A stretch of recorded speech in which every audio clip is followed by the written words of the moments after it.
तो let's start the question. Beta rays emitted by radio active material.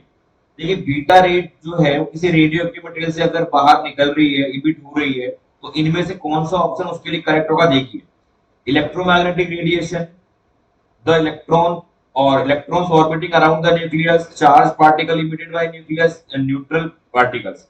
देखिए यहाँ अगर हम बात करें किसी भी पर्टिकुलर रेडियो एक्टिव मटेरियल की, मान लीजिए ये रेडियो एक्टिव मटेरियल का न्यूक्लियस है, तो इससे तीन तरह के मटेरियल बाहर निकलते हैं, तीन तरह के रेज इमिट होती है। जो रेज पॉजिटिव की तरफ अट्रैक्ट होती है वो रेज हमारी होती है बीटा रेज। एक्चुअली इनमें नेगेटिव चार्ज होता है। जो रेज हमारी नेगेटिव की तरफ अट्रैक्ट होती है वो होती है हमारी अल्फा रेज। ठीक है, और इनको अल्फा पार्टिकल से बोला जाता है, जो होती है 2He4।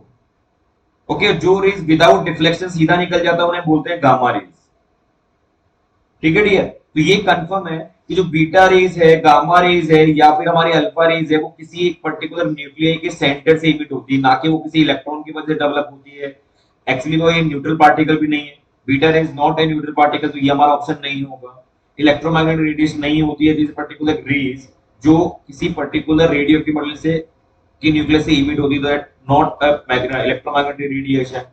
The electrons orbiting around the nucleus, बिल्कुल न्यूक्लियस किसी न्यूक्लियस के अराउंड इलेक्ट्रॉन रिवॉल्व करते हैं, लेकिन उनसे ये रेज नहीं इमिट होती, तो ये जो ऑप्शन है ये भी हमारा इनकरेक्ट होगा।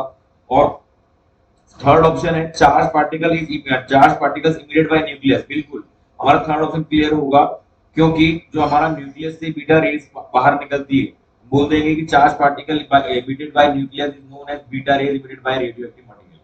Okay dear, so I think you will get the answer. Thank you very much.